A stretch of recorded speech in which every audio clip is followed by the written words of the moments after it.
Just about. Mares are a little more sensitive. Sometimes you have to be there to help the mare, and sometimes, well, if it's wrong, you have to... He paused. Have to what, Billy? Have to tear the colt to pieces to get it out, or the mare'll die. But it won't be that way this time, will it, Billy? Oh, no. Nellie's thrown good colts. Can I be there, Billy? Will you be certain to call me? It's my colt. Sure, I'll call you. Of course I will. Tell me how it'll be. You've seen the cows calving. It's almost the same. The mare starts groaning and stretching, and then, well, if it's a good right birth, the head and the forefeet come out, and the front hoofs kick a hole, just the way the calves do, and the colt starts to breathe. It's good to be there, because if its feet aren't right, maybe he can't break the sack, and then he might smother. Jody whipped his leg with a bunch of grass. We'll have to be there then, won't we? Oh, we'll be there all right. They turned and walked slowly down the hill toward the barn. Jody was tortured with a thing he had to say, although he didn't want to. Billy, he began miserably. Billy, you won't let anything happen to the colt, will you? And Billy knew he was thinking of the red pony, Gavilan, and how it had died of strangles. Billy knew he had been infallible before that, and now he was capable of failure. This knowledge made Billy much less sure of himself than he had been. Well, I can't tell, he said roughly. All sorts of things might happen, and they wouldn't be my fault. I can't do everything. He felt badly about his lost prestige, and so he said meanly, I'll do everything I know, but I won't promise anything. Nellie's a good mare. She's thrown good colts before. She ought to this time. And he walked away from Jody and went into the saddle room beside the barn, for his feelings were hurt.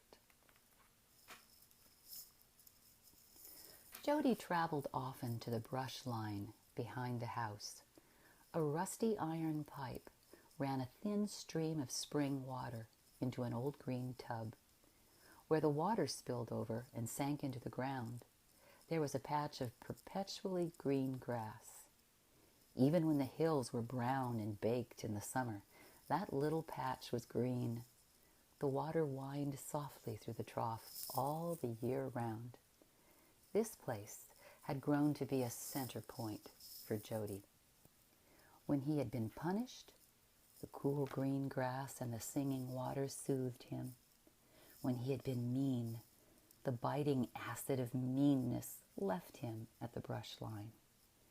When he sat in the grass and listened to the purling stream, the barriers set up in his mind by the stern day went down to ruin. On the other hand, the black cypress tree by the bunkhouse was as repulsive as the water tub was dear.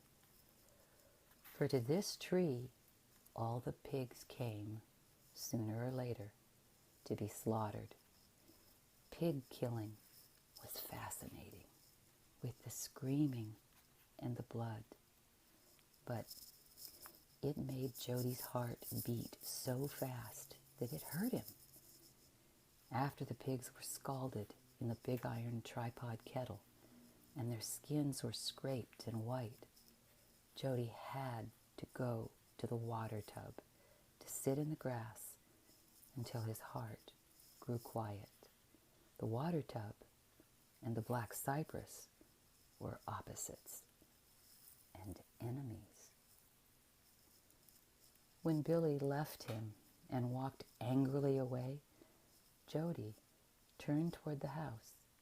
He thought of Nellie as he walked and of the little colt, and then suddenly he saw that he was under the black cypress, under the very single tree where the pigs were hung.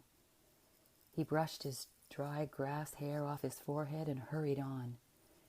It seemed to him an unlucky thing to be thinking of his colt in the very slaughter place, especially after what Billy had said.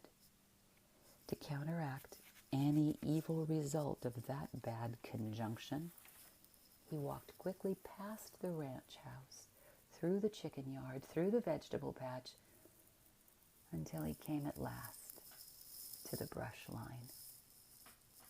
He sat down in the green grass. The trilling water sounded in his ears. He looked over the farm buildings and across at the round hills, rich and yellow with grain. He could see Nellie feeding on the slope. As usual, the water place eliminated time and distance. Jody saw a black, long-legged colt butting against Nellie's flanks, demanding milk. And then he saw himself breaking a large colt to halter. All in a few moments, the colt grew to be a magnificent animal, deep of chest, with a neck as high and arched as a seahorse's neck, with a tail that tongued and rippled like black flame. This horse was terrible to everyone but Jody. In the schoolyard, the boys begged rides, and Jody smilingly agreed. But no sooner were they mounted than the black demon pitched them off. Why, that was his name, Black Demon. For a moment, the water, trilling, and the grass, and the sunshine came back.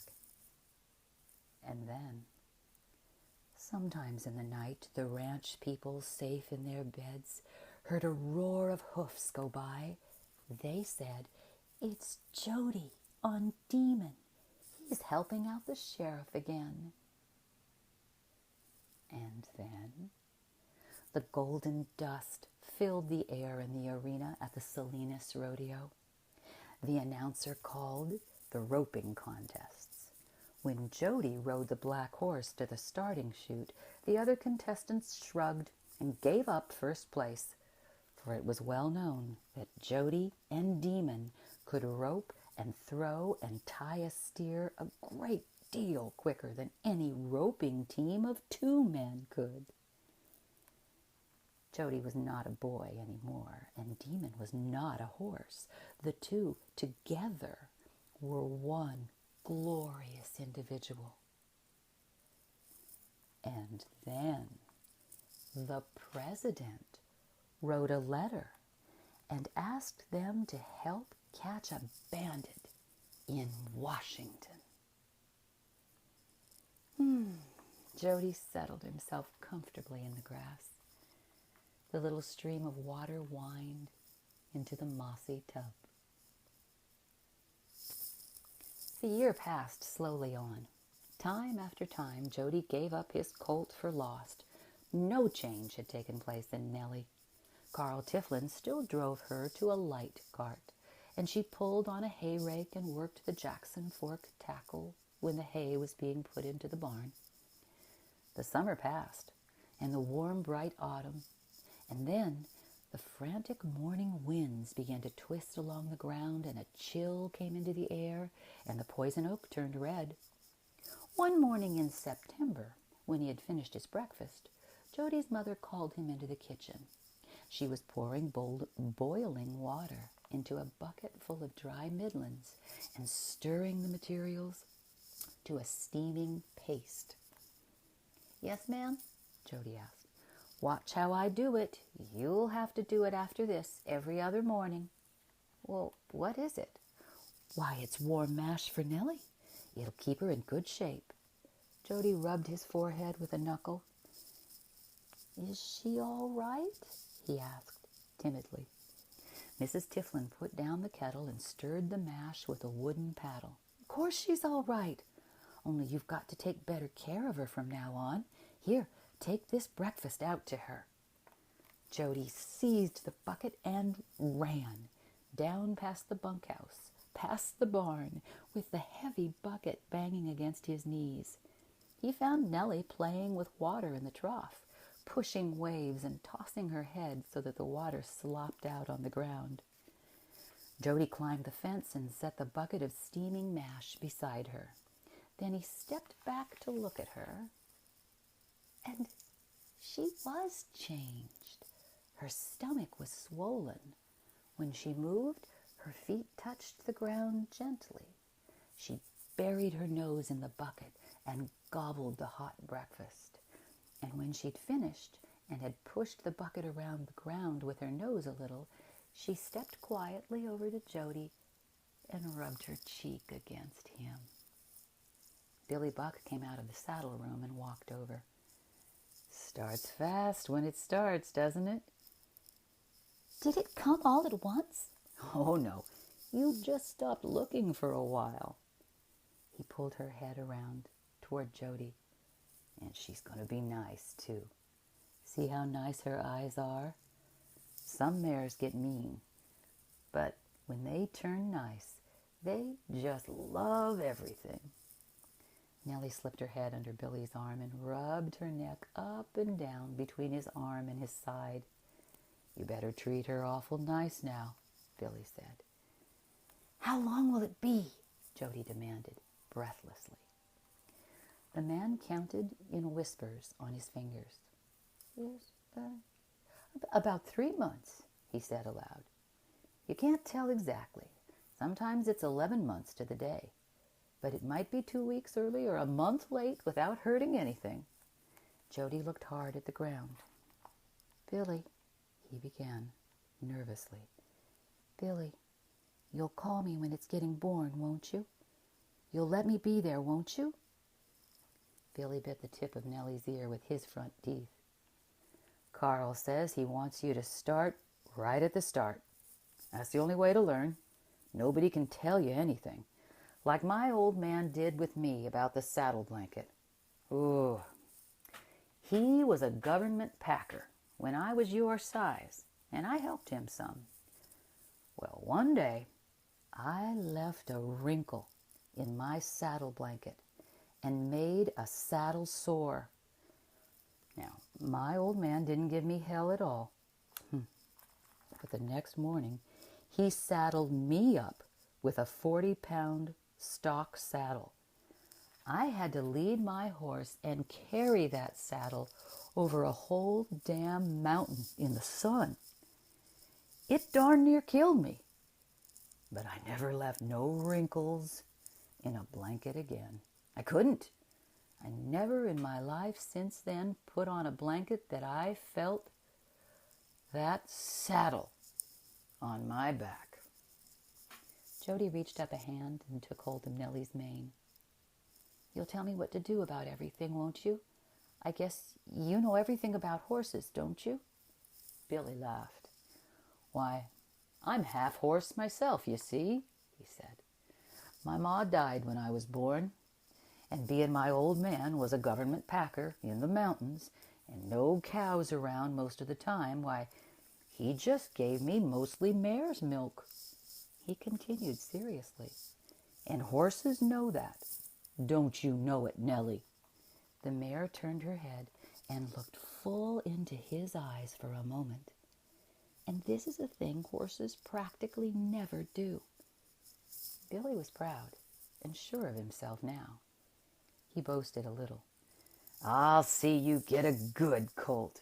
I'll start you right. And if you do like I say, you'll have the best horse in the county. That made Jody feel warm and proud, too. So proud that when he went into the house, he bowed his legs and swayed his shoulders as horsemen do, and he whispered, Whoa, you black demon, you! Steady down there and keep your feet on the ground. The winter fell sharply. A few preliminary gusty showers and then a strong, steady rain. The hills lost their straw color and blackened under the water, and the winter streams scrambled noisily down the canyons. The mushrooms and puffballs popped up, and the new grass started before Christmas. But this year, Christmas was not the central day to Jody. Some undetermined time in January had become the axis day around which the months swung. When the rains fell, he put Nellie in a box stall and fed her warm food every morning, and curried her and brushed her. The mare was swelling so greatly that Jody became alarmed. "She'll pop wide open," he said to Billy. Billy laid his strong square hand against Nellie's swollen abdomen. "Feel here," he said quietly. "You can feel it move. I guess it would surprise you if there were twin colts." "You don't think so?" Jody cried. "You don't think it'll be twins, do you, Billy?" "No, I don't, but it does happen sometimes." During the first 2 weeks of January, it rained steadily. Jody spent most of his time, when he wasn't in school, in the box stall with Nellie. 20 times a day he put his hand on her stomach to feel the colt move.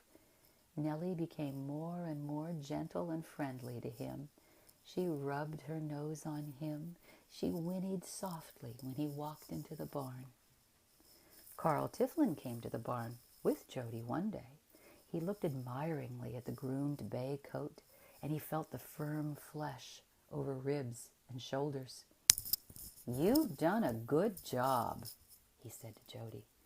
And this was the greatest praise he knew how to give. Jody was tight with pride for hours afterward. The 15th of January came, and the colt was not born. And the 20th came. A lump of fear began to form in Jody's stomach. "Is it all right?" he demanded of Billy. "Oh, sure." And again, "Are you sure it's going to be all right?" Billy stroked the mare's neck. She swayed her head uneasily. "I told you, it wasn't always the same, Jody. You just have to wait." When the end of the month arrived with no birth, Jody grew frantic. Nellie was so big that her breath came heavily, and her ears were closed together and straight up, as though her head ached. Jody's sleep grew restless and his dreams confused. On the night of the 2nd of February, he awakened crying. His mother called to him, "Jody, you're dreaming. Wake up and start over again." But Jody was filled with terror and desolation. He lay quietly a few moments, waiting for his mother to go back to sleep. And then he slipped his clothes on and crept out in his bare feet. The night was black and thick. The little misting rain fell. The cypress tree in the bunkhouse loomed and then dropped back into the mist. The barn door screeched as he opened it, a thing it never did in the daytime. Jody went to the rack and found a lantern and a tin box of matches. He lighted the wick and walked down the long straw-covered aisle to Nellie's stall. She was standing up. Her whole body weaved from side to side. Jody called to her, "So, Nellie, so, Nellie." But she did not stop her swaying, nor look around.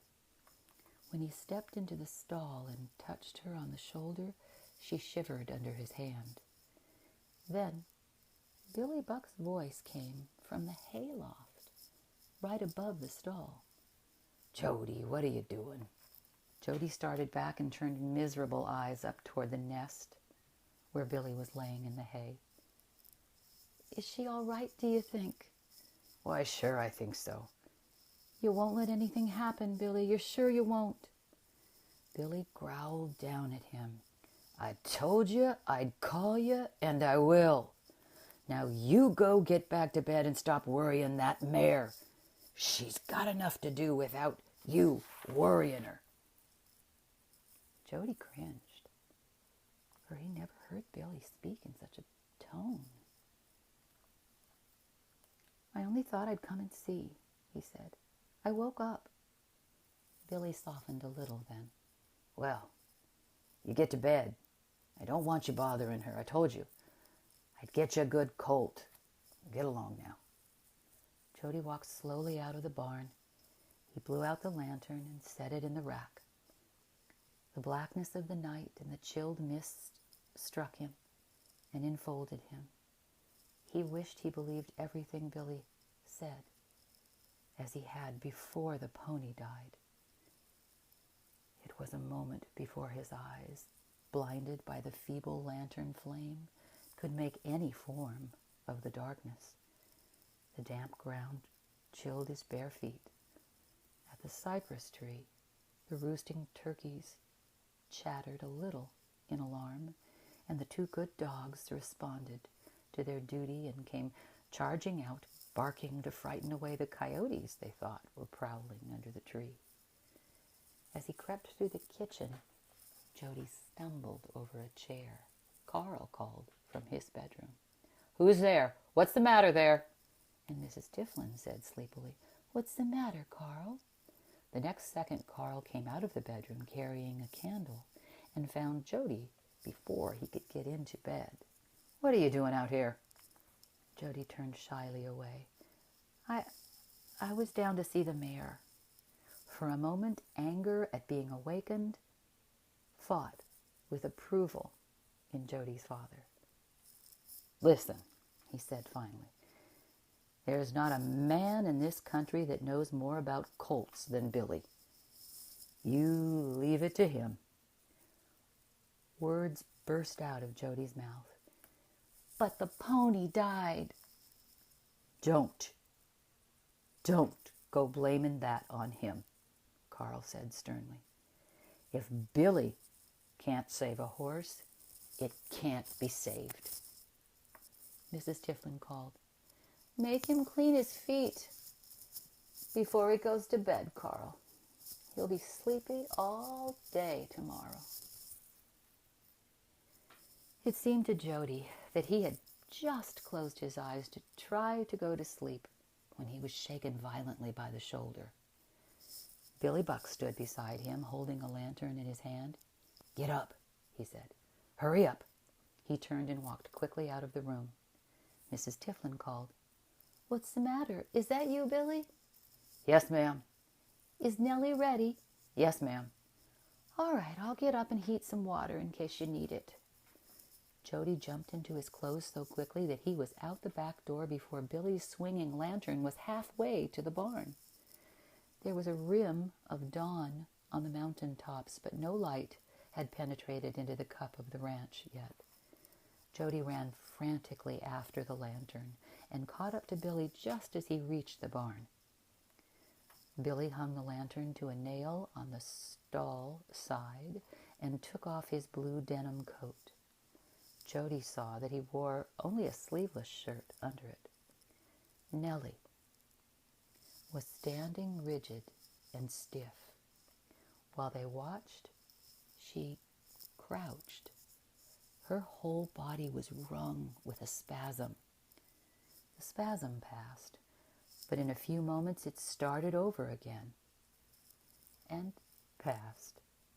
Billy muttered nervously, There's something wrong." His bare hand disappeared. "Oh, Jesus," he said. "It's wrong." The spasm came again, and this time Billy strained, and the muscles stood out on his arm and shoulder. He heaved strongly, his forehead beaded with perspiration. Nellie cried with pain. Billy was muttering, "Oh, it's wrong. I can't turn it. It's way wrong. It's turned all around wrong." He glared wildly toward Jody, and then his fingers made a careful diagnosis. His cheeks were growing tight and gray. He looked for a long, questioning minute at Jody standing back of the stall. Then Billy stepped to the rack under the manure window and picked up a horse horseshoe hammer with his wet right hand. "Go outside, Jody," he said. The boy stood still and stared dully at him. "Go outside, I tell you. It'll be too late." Jody didn't move. Then Billy walked quickly to Nellie's head. He cried, "Turn your face away." "Damn you, turn your face!" This time Jody obeyed. His head turned sideways. He heard Billy whispering hoarsely in the stall, and then he heard a hollow crunch of bone. Nellie chuckled shrilly. Jody looked back in time to see the hammer rise and fall again on the flat forehead. Then Nellie fell heavily to her side and quivered for a moment. Billy jumped to the swollen stomach. His big pocket knife was in his hand. He lifted the skin and drove the knife in. He sawed and ripped at the tough belly. The air filled with the sick odor of warm, living entrails. The other horses reared back against their halter chains and squealed and kicked. Billy dropped the knife. Both of his arms plunged into the terrible, ragged hole and dragged out a big, white, dripping bundle. His teeth tore a hole in the covering. A little black head appeared through the tear, and little slick, wet ears. A gurgling breath was drawn, and then another. Billy shucked off the sack and found his knife and cut the string. For a moment he held the little black colt in his arms and looked at it. And then he walked slowly over and laid it in the straw at Jody's feet. Billy's face and arms and chest were dripping red. His body shivered and his teeth chattered. His voice was gone. He spoke in a throaty whisper. "There's your colt. I promised, and there it is. I had to do it. Had to." He stopped and looked over his shoulder into the box stall. "Go get hot water and a sponge," he whispered. "Wash him, dry him, the way his mother would.